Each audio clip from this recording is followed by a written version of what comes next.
ماموں ہماری نانی اماں کے گھر کے اکلوتے چراغ ہیں، اسی لیے نانا ابا نے شروع سے ہی انہیں کچھ ڈھیل دے رکھی تھی۔ کھاتے پیتے گھرانے سے تعلق تھا، 2 بہنوں کے ایک ہی بھائی تھے۔ اماں کی طرف سے بھی نرم رویہ، محبت حد سے بڑھ کر ملی تو بگڑ گئے، اپنی مرضی کے مالک ہو گئے، نہ کسی کی سنتے تھے اور نہ مانتے تھے، بس جو جی میں آتا کر گزرتے تھے۔ اچھن میاں کی یارباشی حد سے بڑھی تو نانی اماں نے دباؤ ڈالنا شروع کر دیا کہ اب تم شادی کر لو، تمہیں بھی سکون مل جائے گا اور مجھے بھی۔ مگر ماموں کا نظریہ عورت کے بارے میں کچھ عجیب و غریب ہو چکا تھا۔ شاید انہیں صرف آزاد خیال عورتیں ہی ملی تھی، گھریلو، صابر، وفاشار اور اصرار کرنے والی ہستیوں کا ان کے ذہن میں کوئی تصور نہ تھا۔ یہی وجہ تھی کہ جب بھی نانی اماں کہتی اچھا اب تم شادی کر ہی لو، تو وہ ہمیشہ یہی جواب دیتے کہ چھوڑو یہ باتیں، سب عورتیں ایک سی ہوتی ہیں، مجھ کو عورت ذات پر اعتبار نہیں۔ نانی یہ بات سن کر سر پکڑ کر بیٹھ جاتی۔ میری والدہ چونکہ ماموں سے بڑی ہیں، اسی لیے ماموں امی جان کی کافی عزت کرتے ہیں۔ امی نے بھی بار بار سمجھایا کہ تمہاری سوچ غلط ہے، 5 انگلیاں برابر نہیں ہوتی، دنیا میں سبھی تو برے نہیں ہوتے، ایسی عورتوں کی بھی کمی نہیں جو اپنے گھر کی مضبوط چوکھٹ کی طرح ہوتی ہیں، جو گھر کی عزت ہوتی ہیں، شوہر کی نامنوس پر جان قربان کر دیتی ہیں۔ مگر ماموں کی سمجھ میں یہ بات نہ آتی۔ ان کی سوسائٹی ہی ایسی تھی جہاں عورت کی عزت نہیں کی جاتی تھی، اور ان کا واسطہ بھی صنف نازک کے ایسے طبقے سے رہا تھا جن کے پاس انسانیت کے تقدس کا کوئی تصور نہ تھا۔ امی اور نانی جان ماموں کو سمجھا سمجھا کر خاموش ہو گئی۔ 1-2 سال یوں ہی گزر گئے، پھر نہ جانے کیا حادثہ ہوا کہ ایک روز ماموں گھر آتے ہی ماں کا گھٹنا پکڑ کر بیٹھ گئے کہ اماں اب تم میری شادی کر دو، مگر دھیان سے رشتہ طے کرنا، میں کسی ایسی لڑکی سے ہرگز شادی نہ کروں گا جو پہلے کسی کو دل میں بسا چکی ہو۔ مجھے تو بالکل ایسی چھوٹی موٹی سی بیوی چاہیے جس کی پرورش 7 پردوں میں ہوئی ہو، کبھی کسی پرندے نے بھی اسے اپنے آنگن میں نہ دیکھا ہو۔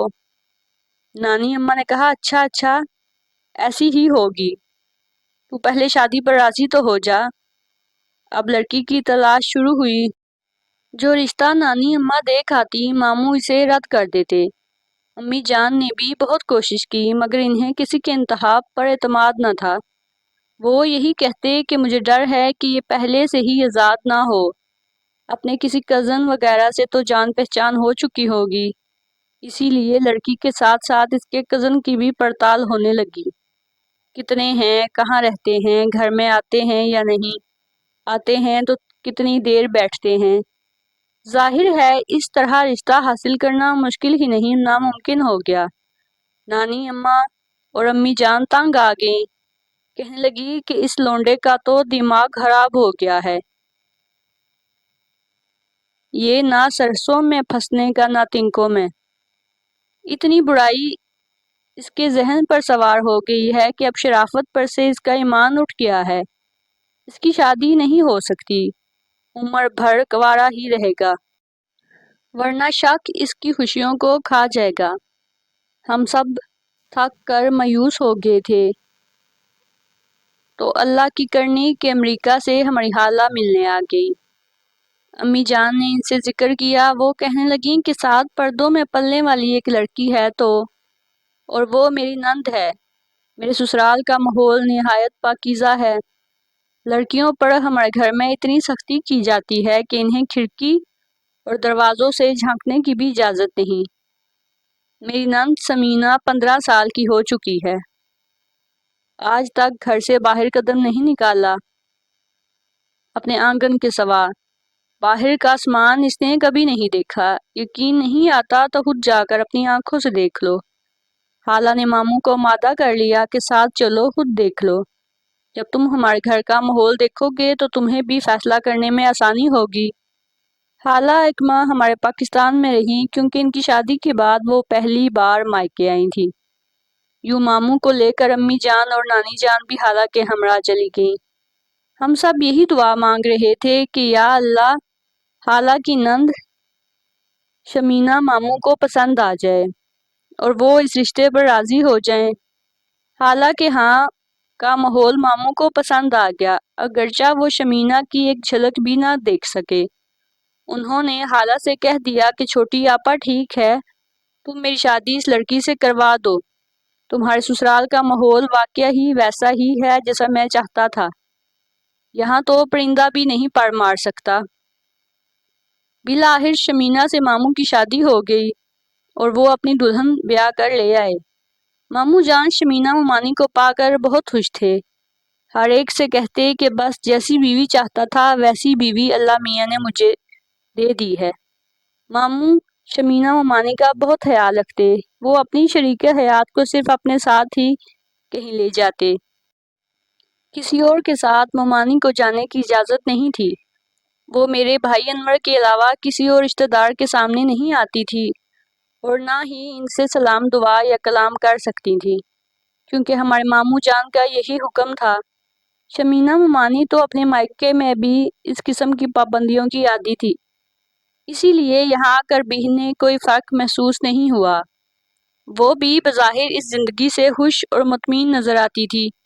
شادی کو 3 سال گزر گئے، ایک بیٹا بھی ہو گیا، دونوں خوش اور مطمئن زندگی گزار رہے تھے۔ ماموں کے رویے میں کمی آ گئی تھی، مگر کہتے نہ تھے چور چوری سے تو جا سکتا ہے مگر ہیرا پھیری سے نہیں۔ اب بھی کبھی کبھار پرانے یار دوست آ کر انہیں لے جاتے تو پھر ہفتوں ان کا کچھ پتہ نہ چلتا کہ کہاں ہیں۔ البتہ کچھ ایسی خبریں ضرور مل جاتی جنہوں نے نانی اماں کو شمینہ ممانی سے چھپانا پڑتا تاکہ ان کی بہو کا دل نہ ٹوٹے اور انہیں صدمہ نہ پہنچے۔ دوسرے بچے کی پیدائش کے بعد شمینہ ممانی کچھ چپ چپ سی رہنے لگی تھی، کیونکہ اب ہمارے ماموں کی توجہ ان کی طرف سے کم ہو گئی تھی۔ وہ انہیں ستانے بھی لگے تھے، کبھی کہتے جب میں گھر سے باہر جاتا ہوں کیا خبر یہاں کون کون آتا ہے، کبھی کہتے تم نے پڑوسی سے بات تو نہیں کی تھی، کبھی کہتے یہ دودھ والا جو 2 بار گھنٹی بجاتا ہے نہ جانے اس کا کیا مطلب ہوتا ہے، جبکہ 1 بار گھنٹی بھی سنی جا سکتی ہے، اور تم بھی صبح سویرے 5 بجے اٹھ جاتی ہو، سامنے والے گھر میں آ کر کوئی 1 سے 2 بار بجلی جلا بجھا دیتا تو ممانی کی شامت آ جاتی کہ یہ سگنل تمہیں تو نہیں دیتا۔ ان باتوں نے بیچاری ممانی کو کچھ اس طرح حواس باختہ کر دیا کہ وہ بات بات پر چونکنے لگی اور انہیں جھڑیاں آنے لگی۔ ماموں کی شکی طبیعت نے ممانی کو چین نہ لینے دیا۔ اس روز بھی کوئی خاص بات نہ تھی، ماموں کہیں باہر گئے ہوئے تھے۔ شمینہ ممانی نے نہا کر جمعے کی نماز پڑھی اور کمرے میں آ کر بیٹھ گئی۔ ہماری نانی اماں کے بھائی کے بیٹے اسد اس روز مدت بعد اچانک آ گئے۔ پہلے وہ لاہور میں رہتے تھے، اپنی پھوپھی کے گھر کا پتہ پوچھتے پوچھتے آ نکلے۔ انہیں خبر نہ تھی کہ ماموں کیسے مزاج کے آدمی ہیں۔ وہ بے تکلفی سے ماموں کے کمرے میں آ گئے جہاں ممانی بیٹھی تھی۔ وہ ان کے سامنے رکھی کرسی پر بیٹھ گئے اور ممانی سے خیریت دریافت کرنے لگے۔ بیچاری ممانی اسد کی موجودگی سے گھبرا گئیں، انہوں نے پہلے کبھی اپنی ساس کے اس رشتہ دار کو نہیں دیکھا تھا۔ اسد نے کہا پھوپھی نے ہمیں اپنے بیٹے کی شادی میں نہیں بلایا تھا، مگر ہم دلہن کو منہ دکھائی ضرور دیں گے۔ وہ زبردستی شمینہ ممانی کو روپے دینے لگے، کہنے لگے لے لو بھابھی کوئی بات نہیں، اگرچہ تمہاری شادی کو 3 سال سے زیادہ ہو چکے ہیں لیکن ہم تو تمہیں پہلی بار ہی دیکھ رہے ہیں۔ شمینہ ممانی انکار کرنے لگی مگر اسد نے ان کا ہاتھ پکڑ کر زبردستی رقم ان کی مٹھی میں تھما دی۔ عین اسی لمحے جب منہ دکھائی کا یہ لین دین ہو رہا تھا، ماموں کمرے میں داخل ہو گئے۔ ان کا چہرہ غصے سے سرخ ہو گیا، ڈپٹ کر ممانی سے بولے شمینہ یہ کیا میں نے اپنی آنکھوں سے دیکھا، تم اسد سے ہاتھا پائی کر رہی تھی، میں تمہارے وہ ہاتھ کاٹ ڈالوں گا جنہیں اسد نے چھوا ہے۔ شمینہ ممانی تھر تھر کانپنے لگیں۔ اتنے میں شور سن کر نانی اماں بھی کمرے میں آ گئیں۔ انہوں نے بھتیجے اسد کو تو گھر سے چلتا کر دیا مگر بیٹے کو ڈانٹنے لگی، اچھن ہوش کے ناخن لو، اسد تیرا بھائی ہے، تیری بیوی اس کی بھابھی لگتی ہے، وہ تو خوشی سے اس کو منہ دکھائی دے رہا تھا، تو نے اس بات کو اتنا غلط رنگ دے دیا۔ بھلا دنیا میں جینے کے یہی طریقے ہوتے ہیں؟ مگر ماموں کب قابو میں آنے والے تھے؟ وہ تو چاہتے تھے کہ ابھی اسی وقت بیوی کو زندہ گاڑ دیں یا قتل کر ڈالیں، اور بیچاری ممانی ایسے لرز رہی تھی جیسے شیر کے سامنے بندھی ہوئی بکری۔ ماموں نے ایسا شور کیا کہ ممانی دھاڑے مار مار کر رونے لگی۔ بھاگ بھاگ کر چھری اٹھاتے تھے۔ ابھی تیرا وہ ہاتھ کاٹتا ہوں جس سے تو نے اسد سے روپے لیے تھے، ابھی تجھ کو مزہ چکھاتا ہوں۔ نانی اماں بیچ میں آتی اور ماموں کو قابو کرنے کی کوشش کرتی۔ بڑی مشکل سے نانی اماں نے ماموں کو سنبھالا اور ممانی کو ایک کمرے میں بند کر دیا۔ مگر اس واقعے کا شمینہ ممانی کے دل دماغ پر اثر ہوا کہ وہ پاگل جیسی حرکتیں کرنے لگی، نہ بچوں کو سنبھالتی، نہ گھر کا کام کرتی۔ نانی اماں انہیں اپنے ہاتھوں سے کھانا کھلاتی تھی اور ڈرتی بھی تھی کہ اگر بہو کے ماں باپ کو خبر ہوگی تو کہیں ان کے بیٹے پر عذاب نہ آ جائے۔ کافی عرصے تک ممانی کی یہی کیفیت رہی، نہ کھانے پینے کا ہوش، نہ پہننے اوڑھنے کا ڈھنگ، ہر وقت کھوئی کھوئی رہتی۔ آخرکار نانی اماں نے انہیں اسپتال میں داخل کروا دیا۔ وہاں کافی عرصے تک ان کا علاج چلتا رہا۔ ڈاکٹروں نے ماموں کو بلا کر سمجھایا اپنی بیوی کو اب کبھی کوئی صدمہ نہ دینا، اس کے ساتھ ایسے پیش آنا جیسے وہ نازک سا پھول ہو، ورنہ یہ سچ مچ پاگل ہو جائے گی، پھر اس کا علاج ممکن نہیں رہے گا۔ ڈاکٹروں کی بات سے ماموں پر کافی اثر ہوا۔ انہیں اپنی غلطی کا احساس بھی ہو گیا۔ ممانی کے علاج میں دلچسپی لی، باقاعدگی سے علاج کروایا، پیار محبت سے پیش آنے لگے۔ ممانی ٹھیک ہو کر گھر آ گئی۔ ماموں مطمئن ہو گئے کہ بچوں کی ماں ٹھیک ہو گئی ہے، اور نانی اماں بھی خوش تھیں کہ بہو بیٹے کے درمیان پیدا ہوئی غلط فہمی دور ہو گئی ہے۔ بقرہ عید کا دوسرا دن تھا۔ ماموں تیار ہو کر کہیں جانے لگے۔ ممانی نے پوچھا کہاں جا رہے ہیں؟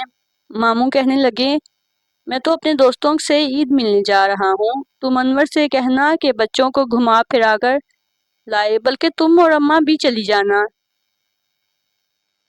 ایک بات میں آپ کو بتانا بھول گئی کہ ڈاکٹروں نے ماموں کو سختی سے ہدایت کی تھی کہ بیوی کو سیر و تفریح اور گھمانے پھرانے ضرور لے جایا کریں اور اس پر زیادہ سختی نہ کیا کریں۔ ان کا کہنا تھا کہ شمینہ کی دماغی حالت کمزور ہے اور اگر اسے زیادہ دباؤ میں رکھا گیا تو اس کا دماغ الٹ سکتا ہے، پھر ایک پاگل عورت کو سنبھالتے سنبھالتے تمہاری اپنی زندگی عذاب بن جائے گی۔ ماموں اس بات سے بہت ڈر گئے تھے کہ کہیں شمینہ ممانی سچ مچ پاگل نہ ہو جائیں۔ اب وہ ان پر سختی نہیں کرتے تھے۔ نانی اماں سے کہتے کہ جہاں جانا چاہے اسے نہ روکا کرو، بلکہ تم خود اس کو لے جایا کرو۔ کبھی کبھار ماموں خود بھی بیوی کو سیر و تفریح کروانے سینما یا ہوٹل لے جاتے۔ ماموں کے جانے کے بعد نانی اماں نے میرے بھائی انور سے کہا کہ تم اپنی ممانی اور بچوں کو اپنے گھر لے جاؤ یا بچوں کو چڑیا گھر دکھا لاؤ۔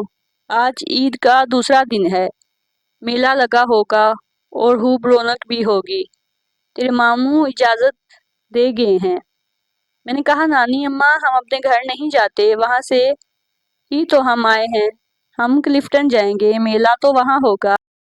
میرے اصرار پر انور نے مجھے اور ممانی کو بچوں سمیت ساتھ لیا اور ہم سب ٹیکسی میں بیٹھ کر کلفٹن پہنچ گئے۔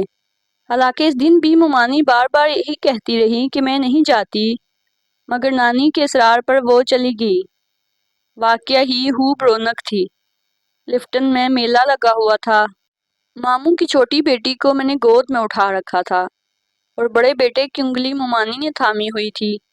اچانک ممانی کی نظر ماموں پر پڑی اور وہ جم کر وہیں رہ گئیں، جیسے کسی سانپ نے سونگھ لیا ہو۔ ماموں ایک خوبصورت فیشنیبل لڑکی کے ساتھ میلے میں گھوم رہے تھے۔ وہ بہت خوش تھے اور زور زور سے ہنس رہے تھے۔ انہوں نے پھول والے سے ایک حسینہ کے لیے ہار خریدے۔ ماموں دنیا سے بے خبر اس لڑکی کو خوش کرنے میں لگے ہوئے تھے، مگر ممانی یہ منظر برداشت نہ کر سکیں۔ جب ماموں اس لڑکی کو بازو سے پکڑ کر اپنی کار میں بٹھا کر لے گئے تو وہ چیخ مار کر رونے لگی۔ یہ دیکھ کر انور بہت گھبرا گیا اور ہاتھ جوڑ کر بولا ممانی اللہ کے واسطے لوگوں کا کچھ تو خیال کریں، تماشا نہ بنائیں، چلیے گھر چلتے ہیں۔ انور اور میں انہیں جلدی سے واپس گھر لے آئے۔ یہاں آتے ہی انہوں نے خود کو کمرے میں بند کر لیا۔ نانی نے مجھ کو کہا، بیٹا تم ان دونوں بچوں کو اپنے گھر لے جاؤ، تمہارے ماموں اور ممانی کا جھگڑا ہوگا تو بچے پریشان ہوں گے۔ انور اور میں ماموں کے دونوں بچوں کو لے کر اپنے گھر چلے گئے۔ نانی اماں نے دروازہ کھٹکھٹایا مگر ممانی نے نہ کھولا۔ وہ کہنے لگی، دلہن دروازہ کھولو، کھانا تو کھاؤ۔ ممانی نے جواب دیا، جب تمہارا بیٹا آئے گا تب کھاؤں گی۔ نانی اماں کچھ دیر بیٹھی، پھر پڑوس میں ٹیلی فون کرنے چلی گئی۔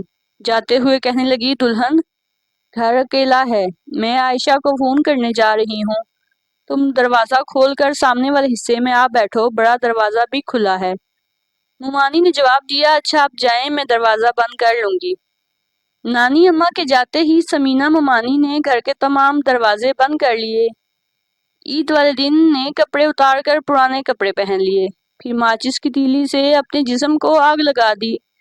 نانی اماں آدھا گھنٹہ پڑوس میں بیٹھی باتیں کر رہی تھی۔ واپس آ کر دروازہ کھٹکھٹایا مگر کسی نے نہ کھولا۔ وہ 2 بار پڑوس گئیں اور مجھے فون کیا۔ پڑوسی بھی ساتھ آ گئے، سب نے دروازے پر زور زور سے دستک دی مگر اندر سے کوئی جواب نہ آیا۔ البتہ گھر کے اندر سے جلی ہوئی ناگوار بو آنے لگی۔ پڑوسی کہنے لگے، آپ جلدی سے کسی کو بلوا لیجئے، کچھ غیر معمولی بات لگتی ہے۔ ابھی یہ باتیں ہو ہی رہی تھی کہ ماموں بھی آ گئے۔ انہوں نے گیٹ پھیلا کر دروازہ کھولا اور اس طرح اندر داخل ہو گئے۔ ممانی جل چکی تھی مگر ابھی ہوش میں تھی اور تڑپ رہی تھی۔ ماموں کو دیکھ کر بس اتنا کہا، مجھ کو پردیسی جان کر دکھ دیتے تھے، الزام مجھ پر لگاتے تھے اور برائی خود کرتے تھے۔ اب میں نہ رہوں گی تو کس کو ستاؤ گے، کس پر جھوٹے الزام لگاؤ گے۔ ماموں روتے رہے، سمینہ ممانی بے ہوش ہو گئی۔ انہیں اسپتال لے جایا گیا مگر وہ راستے میں دم توڑ گئی۔ ماموں اس کے بعد بالکل بدل گئے، اب وہ کھوئے کھوئے رہتے ہیں، خود کو بیوی کی موت کا ذمہ دار ٹھہراتے ہیں۔ پڑوسی تو کہتے ہیں کہ بیچاری کو دوسرے ملک سے بیاہ کر لائے، پھر ساس اور نندوں نے منہ پر کپڑا باندھا ہوگا اور شوہر نے جلا دیا ہوگا، مگر حقیقت یہ نہیں ہے۔ جو حقیقت ہے وہ میں نے بیان کر دی ہے۔